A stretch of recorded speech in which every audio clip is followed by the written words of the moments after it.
Well, thank you very much, Jim, and good afternoon, everyone. I'm honored to be here. It's a real privilege to be in front of all of you, and I want to thank the Economic Club, I want to thank the Indiana Chamber, and I want to thank our sponsor for this month's event, the IU Kelley School of Business Evening MBA program.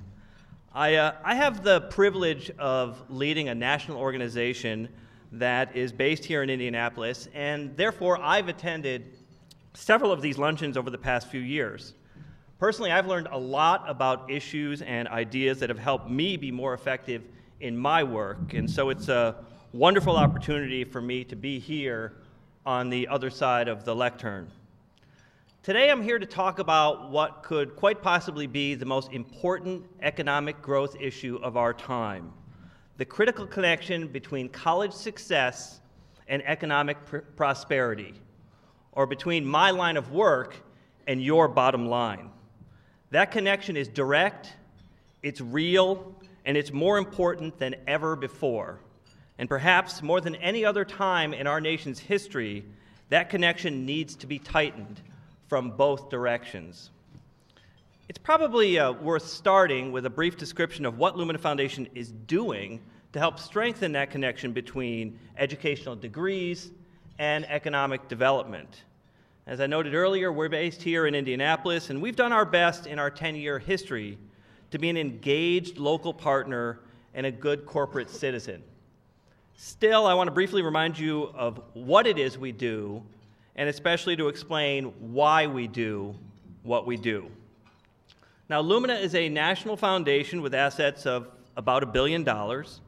We're committed to one cause: enrolling and graduating more students from college, especially low-income students, students of color, first-generation students, and adult learners. In fact, we are the nation's largest foundation that focuses exclusively on that very mission. And we pursue our mission in a very targeted way.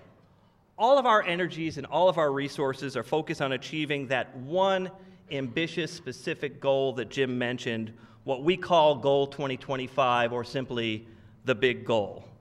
Now, I'll come back to the big goal in a moment, but first let's talk about Indiana's record of cooperative action to enhance college success among its residents, because in many ways, the Hoosier State serves as a model for other states.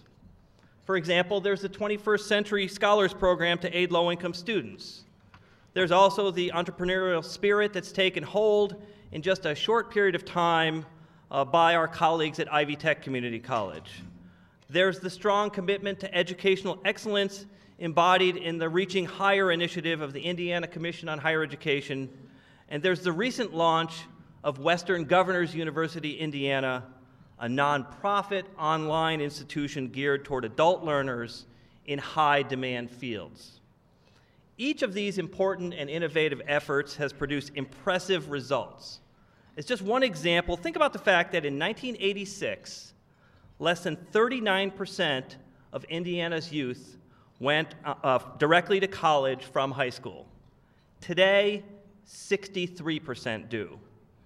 Indiana went from one of the lowest rates in the country to one of the highest, and believe me when I say that other states know this and look to Indiana for lessons about how to do it. But the reality is that we still have a lot of catching up to do. In spite of the success of Indiana's efforts to get more students to go to college, only a third of adult Hoosiers actually have a college degree. This is well below the national average of 38% and less than all of our neighbors except for Kentucky. Young adults, that is those between the ages of 25 and 34, are better educated as a whole. 36% of adult Hoosiers have a college degree, an increase impressively of 5 percentage points just since the year 2000. But again, that is not nearly enough. As you all know very well, competing with Ohio and Illinois is one thing, but the real competition for economic growth and jobs is global. It may shock you to hear how far behind we're slipping. In Korea, 58% of young adults, those 25 to 34-year-olds, have completed college. In Japan, it's 55%, and in Ireland, it's 45%. If Indiana were a country, we'd rank 19th out of the 31 developed countries of the world, just ahead of Chile.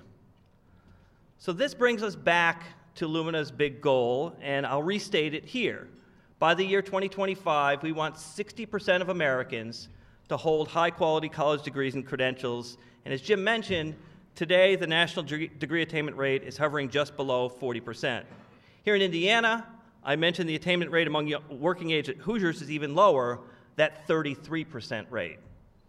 So why should we care? Believe me, I've heard all of the arguments. Too many people go to college who aren't college material. Or you can get a good job without going to college.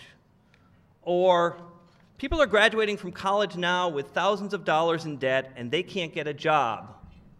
Or my personal favorite, Facebook founder Mark Zuckerberg didn't go to college, so why do I have to?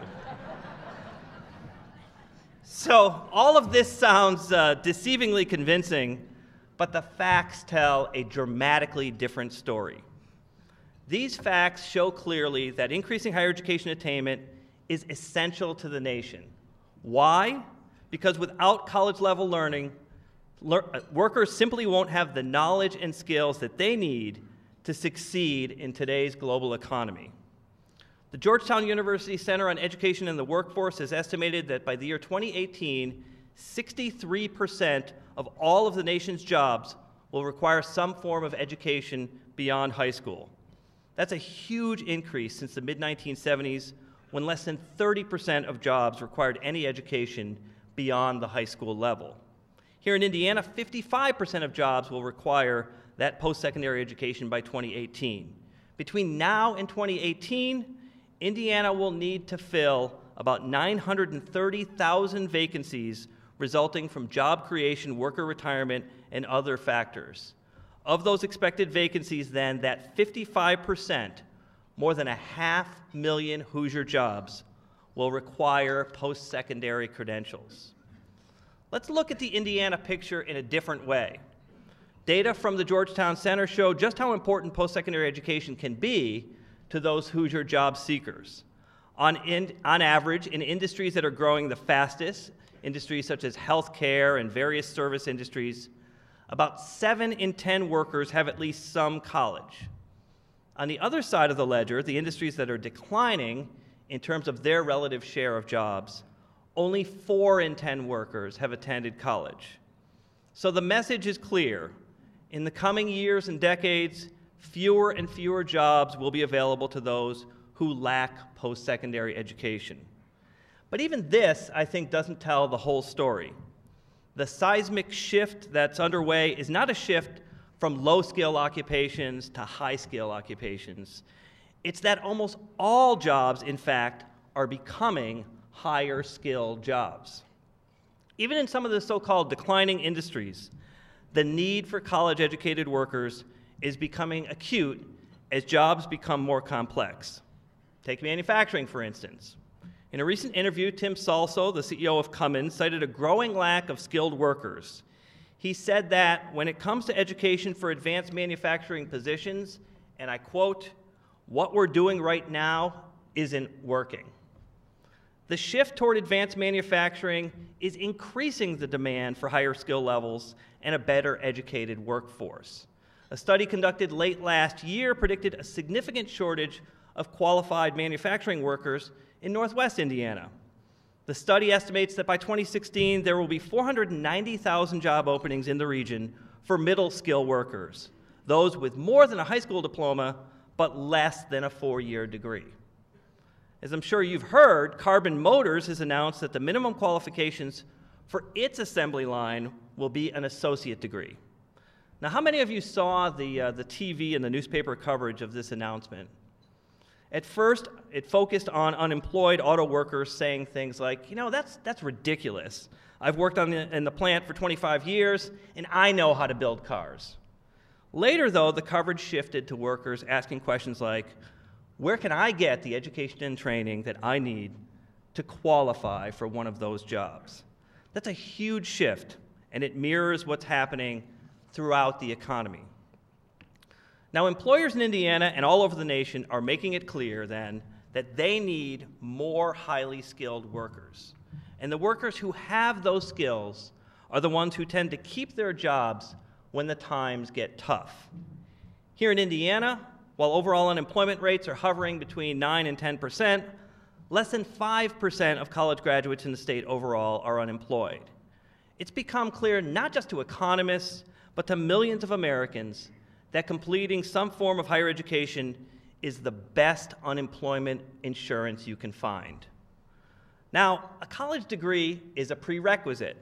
There's no guarantee that a student who obtains a college degree is going to get a good job or have a middle-class life. But in the future, you almost certainly will be poor without some type of post-secondary credential. That's the reality. Oh, and by the way, the Mark Zuckerberg argument, here's a key fact that puts that silly idea to rest, courtesy of US News and World Report. Of the 500 CEOs running Fortune 500 companies, 481 of them have college degrees.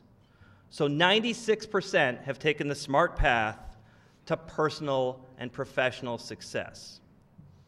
But the relationship between education and employment goes beyond those personal benefits of having a college degree. There's growing evidence that increasing educational attainment actually contributes to economic growth, and that low attainment rates are inhibiting economic recovery. The Federal Reserve Bank of Cleveland recently published an article entitled, "Could Low Educational Attainment Be Slowing the Recovery?" I'll spare you the charts and graphs and just tell you the answer. It's yes. Many labor economists say that increasing post-secondary success rates is vital to jumpstart job growth in the short term. What's more, economists and policymakers at every level and in virtually every state cite higher education as a key factor, perhaps the key factor, in long-term economic growth. And in the current job market, it's easy to see why. As a nation, we simply must skill up if we hope to succeed. Well, do you need more convincing? I'll share one more piece of concrete evidence, and that's the growing wage premium for college graduates. Now, it probably comes as no surprise to hear that college graduates earn more than those who only graduate from high school or who drop out.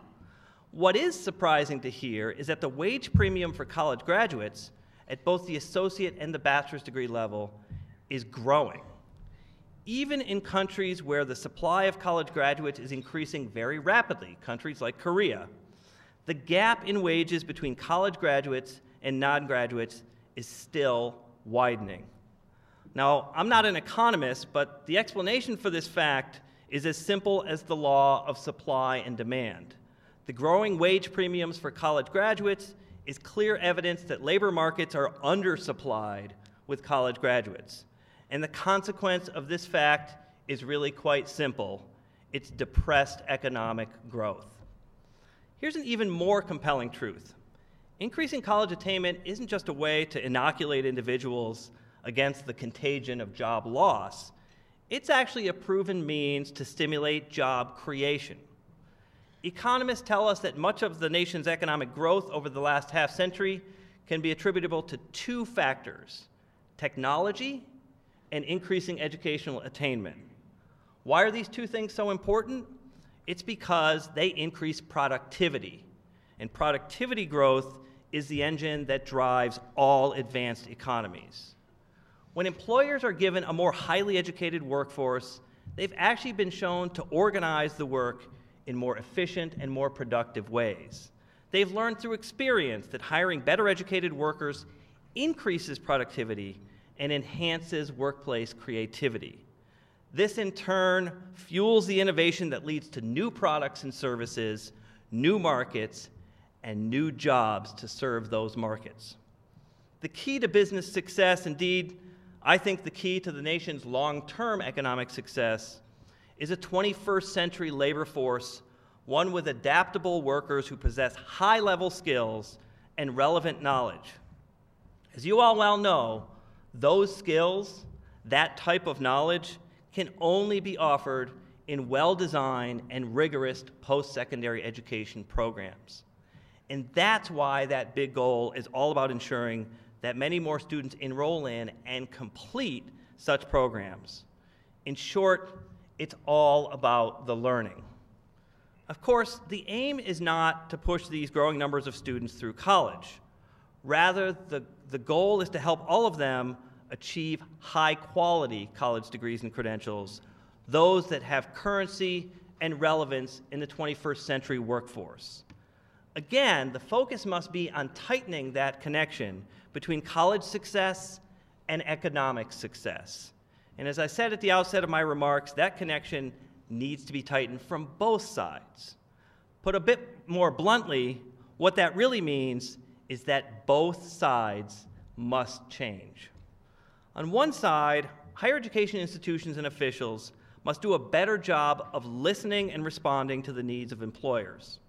They must also show greater willingness to work in true partnership with the business and the workforce development community, to give students what they truly need to be successful on the job and in life.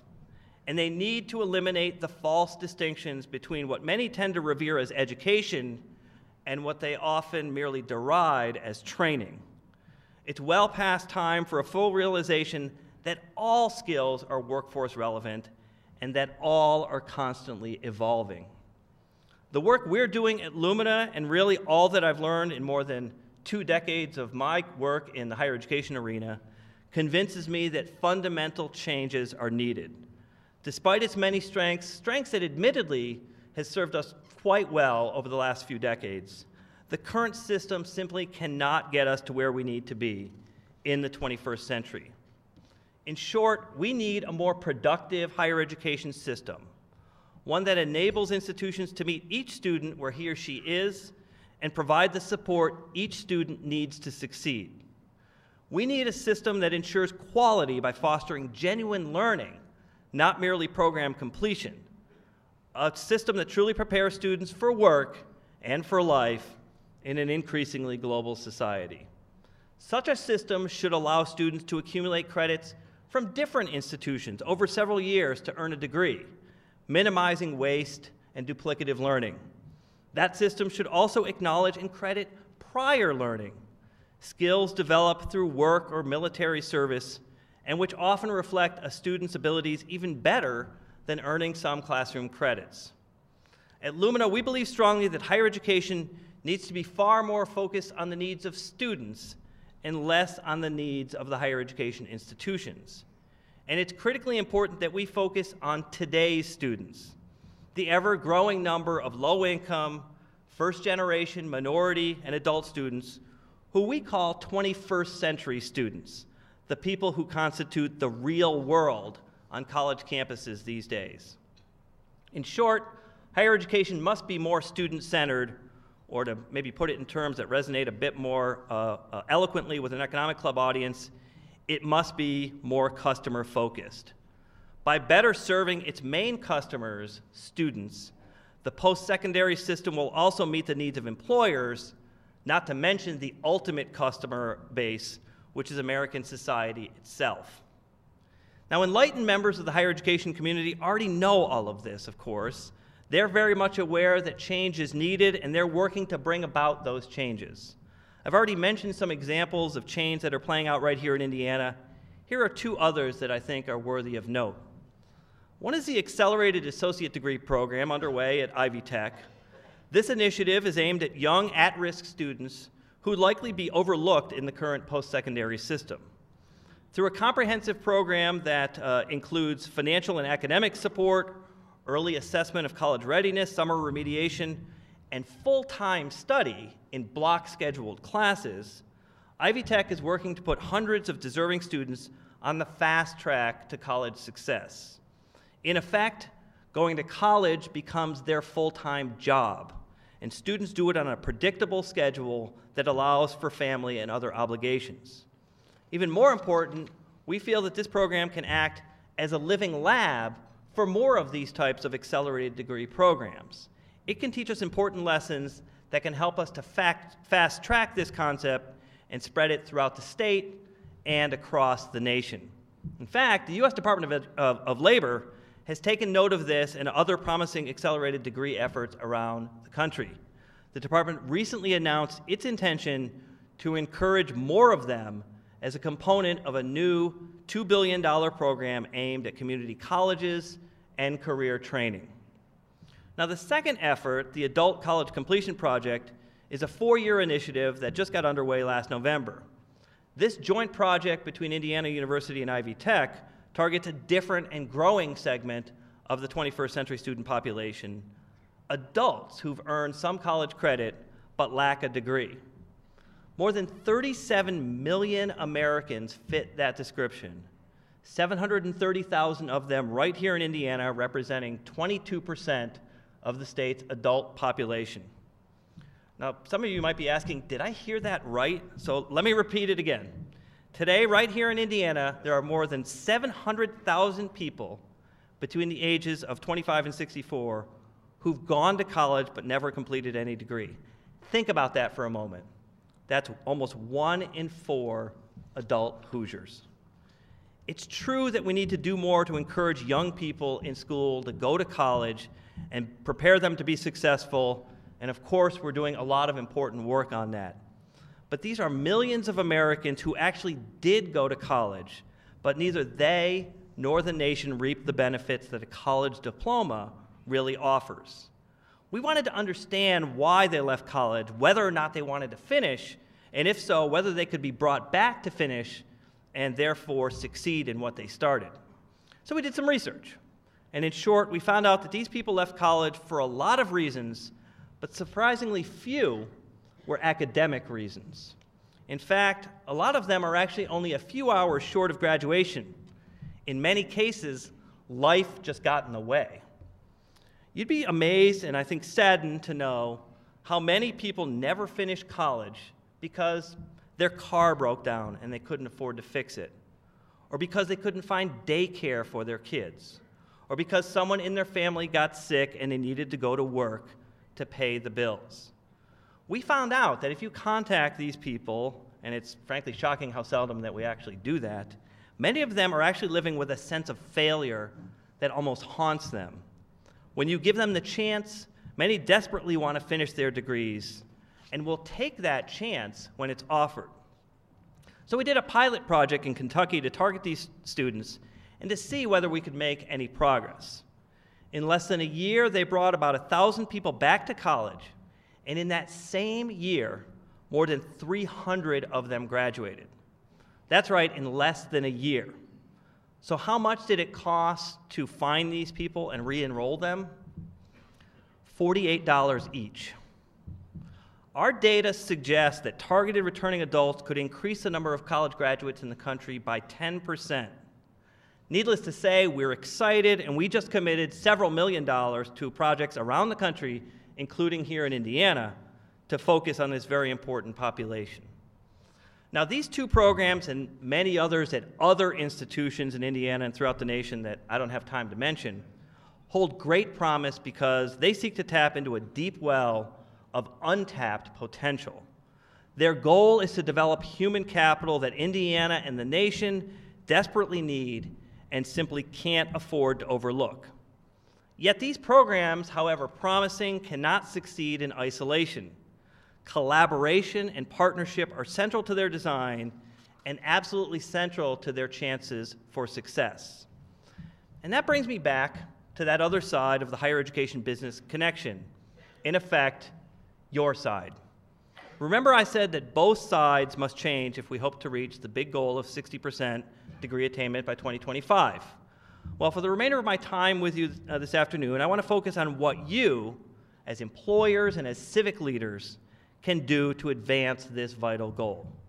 I have 3 specific suggestions to share, but before I get into the specifics, I want to share one key message that really drives all 3. That message is simple and direct, perhaps it's even a bit brusque. It is, quite simply, get in the game. Too often in the past, and even today, despite the urgent need for a new approach, employers, local chambers of commerce, and workforce development groups have stayed on the sidelines when it comes to higher education reform. In far too many cases, the business community has assumed one of only 2 roles. Sometimes it acts as a sort of detached critic of higher education. At other times, it's an unabashed supporter of particular institutions, often institutions that have some sort of personal meaning to those leading the business or organization. How many times have you heard or read about an employer's lament about ill-prepared or poorly educated job applicants? How often have you voiced those very complaints yourself? Of course these concerns are valid, but merely voicing them isn't enough. In fact, in this globally competitive age, that course of action could be disastrous because it can only lead to more of the same. And that is precisely what's not needed.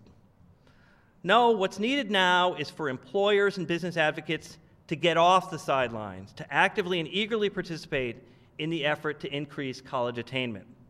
Goal 2025 isn't something for Lumina to achieve. It's not an initiative owned by the field of philanthropy or by state and federal policymakers or the higher education community itself. It is, and it must be, a broad-based national effort. Clearly, the business community has a critical role to play in that effort, a role for which you are perfectly positioned and uniquely qualified. In fact, as I said, I want to suggest 3 specific areas where your expertise and your energy are sorely needed, if not absolutely critical, in tightening that connection between college success and economic success. And to make it easy for you to remember these 3 areas, I'll sum each one up in just a single word: teach, target, and triangulate. Okay, so what do I mean by teach? What can the business community do to help educate the educators? Well, I've talked a great deal today about the need for increased productivity in higher education, and for good reason. The numbers don't lie. Achievement of the big goal will demand steady increases in the number of Americans earning degrees and certificates each year for more than a dozen years. Clearly, for that to happen, the higher education system will have to operate with much greater efficiency than ever before. New processes and procedures will be required. Innovative approaches will have to be taken, all in an effort to boost productivity, to maximize higher education's return on the investment. Obviously, there are lessons that any successful business person has learned and applied many, many times over. And they are lessons that can and must be taught in the post-secondary education arena. Now, it's true, colleges and universities generate people, not products. We get that. So the lessons won't translate precisely and will have to be adapted. Still, if the approach is mutually respectful and truly collaborative, there's no doubt that much progress can be made if business takes a teaching role in the productivity effort. Now, for targeting, the second area where employers can take an active role. By targeting, I don't just mean that the business community can help higher education become more customer-focused, though that's certainly true. Just as employers can share important lessons about productivity, they can emphasize the gains that can be made through enhanced customer service. But what I mean by targeting is even more specific. For the nation to reach that 60% attainment goal, and really for the good of the economy and the nation as a whole, it's important that higher education focus more of its efforts specifically on increasing attainment among adult students. The business community can and must be instrumental in maintaining that focus. It's not just about ensuring that progress continues in the K-12 arena. Education reform in the pre-college years is absolutely necessary. And in fact, the business community's long support and involvement in that area has to be sustained. It's absolutely critical and must continue. The problem is, though K-12 reform is necessary, it is also insufficient. What's really needed, as the labor economists and the labor statistics keep telling us, is progress at the post-secondary level. We need many more workers, especially those who come from low-income and disadvantaged backgrounds, with college degrees and credentials. As hard as it is to say, the truth is that dramatic improvements at the K-12 level and all of the efforts to fix our schools, to reward high-quality teaching, and to help make students college-ready, all of these things merely get students to the starting line. As employers, you have to do all that you can to get them to the finish line. That means more programs like the Adult College Completion Effort at IU and Ivy Tech. It means advocating with policymakers and education leaders for the fact that the learning that you already support for workers is accredited and credentialed. It means promoting college attainment for your employees through your various communication channels and motivating them by rewarding those who attain those credentials and degrees. And it means more and more generous employer-based tuition reimbursement programs. The idea in targeting adults for post-secondary success is not simply to ensure that employers have a ready supply of trained workers for their own businesses. The view that's really required is much broader than that. Really, it's all about empowering the individual because that's ultimately the power that drives all businesses. And that broader view is also what's required for triangulation, the third and final area in which the employer community can best contribute to Goal 2025. By triangulation, I simply mean that business leaders can't limit their working partnerships to include those members of the higher education community and the business community. They must also reach out to a third vital partner, and that is the policy community. In short, employers must become active and committed advocates for policy change, the kinds of systemic, civic-minded policy change whose aim is to improve the overall economy. Too often, the only higher education policy efforts that business leaders seem to support are those whose goals are narrow, even maybe provincial. What's really needed now are new policies that can bring about widespread improvement in degree attainment, not efforts that benefit a particular institution, even if it is your alma mater. In other words, it's vital that business leaders think and work expansively as they join this reform effort. Public-private partnerships are critical to our success as we work to achieve that big goal, but they must be triangular partnerships, cooperative, mutually beneficial ones that involve business, higher education, and the policy community. So, look, we know that we are aiming high and that we have a long way to go to reach that 60% goal in Indiana and throughout the nation. But in our view, the achievement of the big goal is vital, not only to maintain a good quality of life for individual Americans, but to ensure the long-term stability and security of our society as a whole. What's more, we at Lumina are convinced that this ambitious goal is achievable so long as the various stakeholders work together and work according to a plan. We do have a plan for how to reach Goal 2025, and as you see on your tables, I brought along with me this small brochure that summarizes Lumina's strategic plan. Naturally, with a goal as big as this plan, we have to reach out and work with many different partners. I encourage you to take this copy home with you and to look for a place where you can plug in this plan into what you are already doing. I also urge you to take a look at the other document that I brought with me today, this one-page policy brief that highlights the degree attainment challenge here in Indiana. It clearly shows achievement gaps among various segments of the state's population and breaks down college completion rates by county so that you understand what's happening in your community, in your business environment. I urge you to take these briefs and really think about ways that you and your organization can best address the challenges that they represent. At Lumina, we are thinking about these challenges every day and in every state because it's very much a national challenge. That's why we approach Goal 2025 not as an institutional goal for Lumina, but as a nationwide goal, indeed, a national imperative. And we're certainly not alone in that approach. Many higher education leaders, state and federal officials, and business leaders have identified college attainment as a top priority. In fact, as I close my remarks this afternoon and prepare to take a few questions, I want to underscore the urgent need for this sort of broad-based, cooperative action as we confront the challenge of increasing college attainment. The big goal is truly a vital national task, and we all need to be in the game. Thank you very much.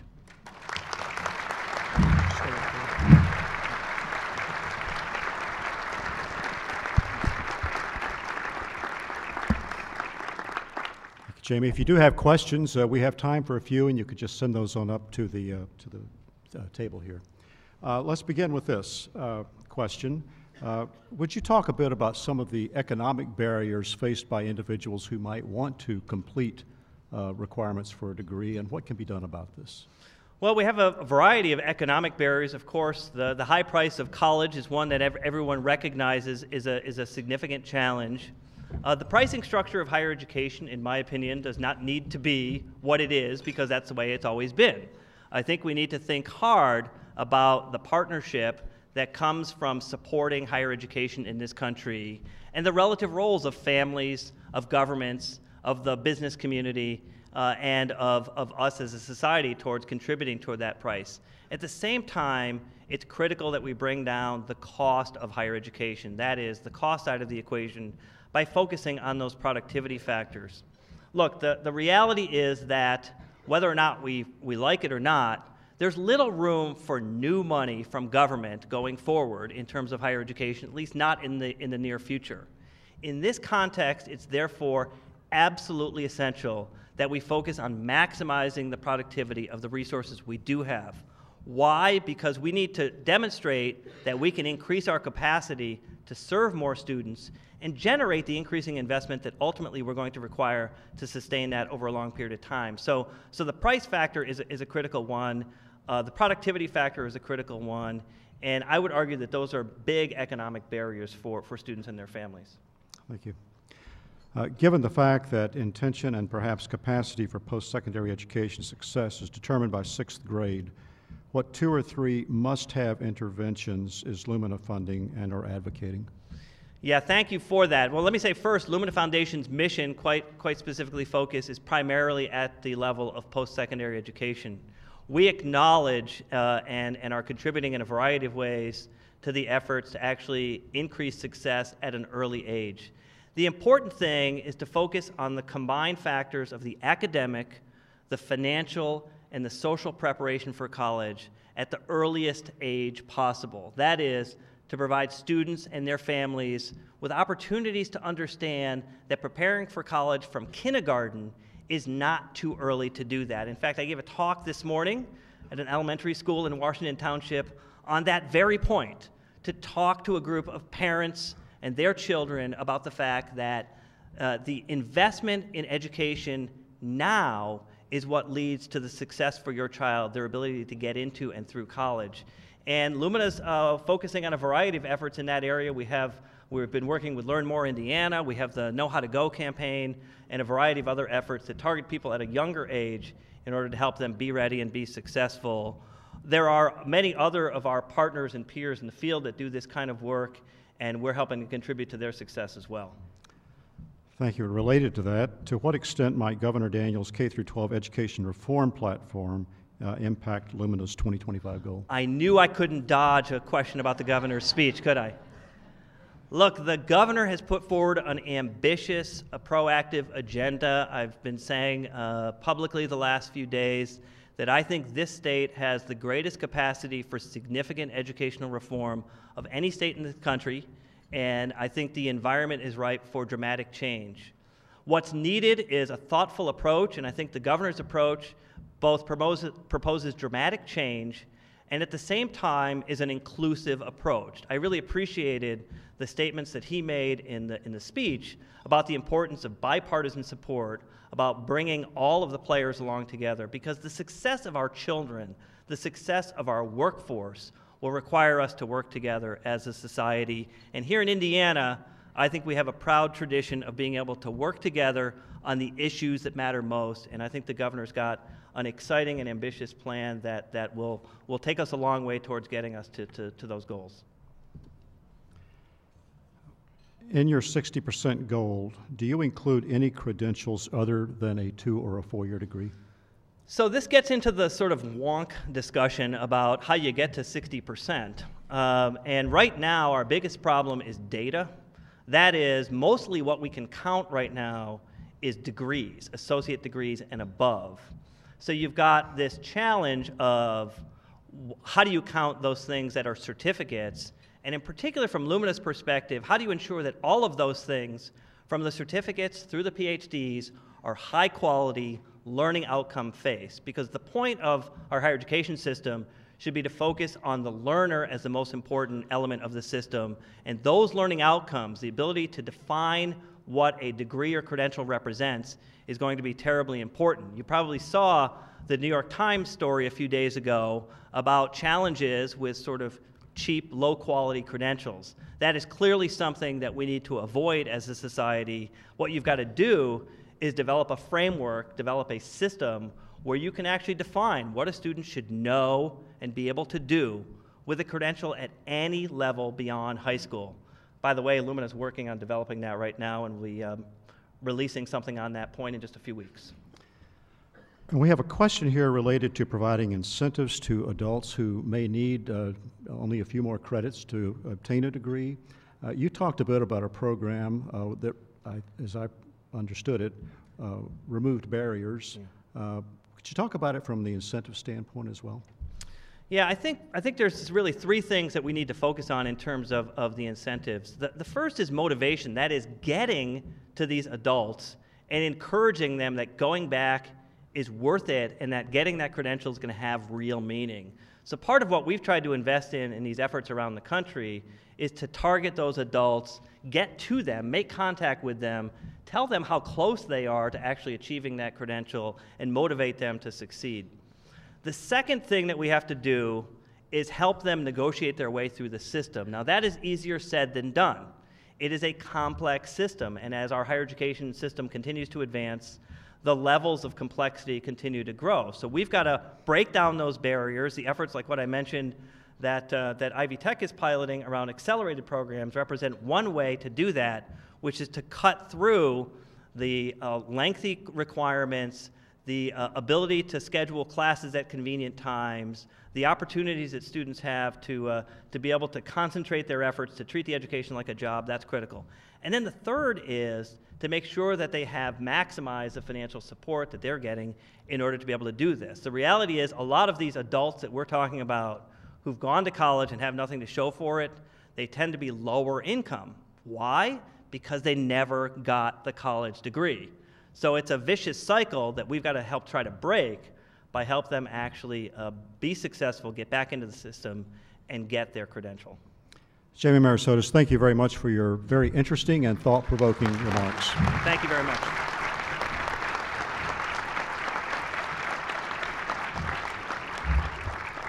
Today's presentation will be broadcast on Indianapolis radio station WFYI 90.1 FM at noon, Monday, February 7. And after broadcast, all Economic Club speeches can be found